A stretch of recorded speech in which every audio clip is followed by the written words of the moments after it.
nyamara Jihad yatanze ingingo ishobora kuzumvikana. Ikibazo mbaza wowe urabyumva ute? Tuganire. Jihad yagaragaje ko nk'uko umuyobozi w'umudugudu atafungwa azira umuntu wakoze icyaha mu mudugudu ayoboye, nawe abona ngo atarakwiye gufungwa azira amashusho yasakajwe muri groupe ya WhatsApp yarabereye admin, nyamara uwitwa Rukundo Letitia wasakaje muri iyo groupe ahari. Rero mwese murabizi ko rero uyu munsi aribwo Jihad ndetse n'abagenzi be baburanishijwe nyuma yuko bajuririye icyemezo cy'urukiko rw'ibanze rwa Kicukiro rwari rwabahamije icyaha cyo gusakaza amashusho yerekeranye n'imikoreshereze y'ibitsina. Ngira mwese babyuka kandi ko bari bahanishijwe igifungo cy'imyaka 3. Ngira ngo mwese murabyibuka byabaye ejo bundi kandi twanabigarutseho cyane. Mu kuburana rero Jihad yagaragaje ko icyemezo cy'urukiko rw'ibanze gifite inenge kuko ngo yahamijwe icyaha cyakozwe n'undi. Yerekanye kandi ko uwitwa Rukundo Letitia ari we rukwiye gukurikiranwa n'inkiko kuko ngo ari we washyize amashusho y'amando ari gutera akabariro muri groupe ya WhatsApp yarabereye admin. Agaragaza kandi ko icyaha ari gatozi, bityo rero uwashyize amashusho muri groupe ugaragazwa muri raporo ari ukwiye kubiryozwa. Jihad rero atanze urugero rw'uko nk'uko umuyobozi w'umudugudu atafungwa azira umuntu wakoze icyaha mu mudugudu we, ngo ni nako rero nawe atarakwiye kubazwa iby'amashusho yasakajwe n'abandi muri groupe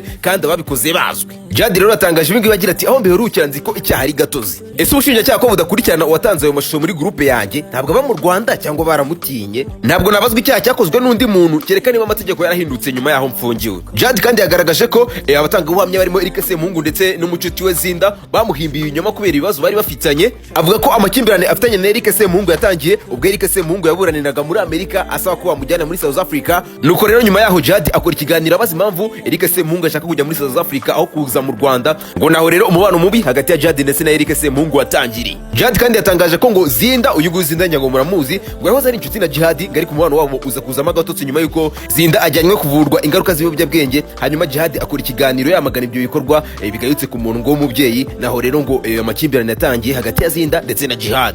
Jihad rero asabye urukiko ko yarenganurwa akagerwa umwere ngo kuri icyo cyaha. Agaragaza kandi ko arengana kubera ko ngo raporo ya Rwanda Forensic igaragaza ko atigeze asangiza abandi bantu amashusho yerekeranye n'imikoreshereze y'ibitsina ya mpano ari matera akabariro n'umukunzi we. Kandi nguko rero ikibazo mbaza rero ibya Jihad mwe murumva bimeze gute? Tuganire. Byo ndi Mideli w'Abanyarwanda. Tiamolo. Iyi ni bare resto VIP ijyanye n'icyubahiro cyawe ubusirimu i Remera mu Giporoso. Muri Tiamolo uhamagarwa n'umwihariko w'isuku no gususurutsa biherekejwe n'amafunguro afite icyanga n'icyo kunywa gihashye icyaka, amahitamo akaba yawe. Tambuka rero wishimane n'inshuti n'umuryango, imiryango ibifunguye iminsi yose. Tiamolo ikimaranza riti wisiganwa n'amasaha, amafunguro ya mu gitondo ahora ari tayari. Bife nayo ikaba iteguye guhera saa 5 kugera saa 9 z'umugoroba.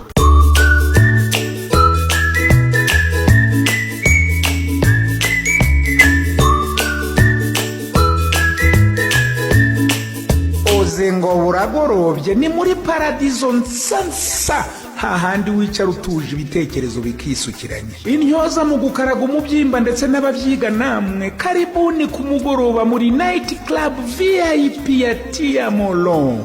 Tuhakubura ukweto turuhura ubwonko nibucya twanzike ku murimo. Abatararonkera muri uru rugo ruhire mwisiganuza, ahubwo nimuhagere mwishirira amazeze bitiyise muvunyishe babategurire n'ibinarimba babazanira amafunguro aho mushaka. Tiamolo ni Remera mu Giporoso imbere ya gare neza inyuma ya station Orix. Parikingi yaho nayiragutse ku buryo yakira ibinyabiziga byinshi cyarimwe kandi mu mutekano usesuye. Telefone yo ni 079 61 24 77 cyangwa 0788 30 24 56.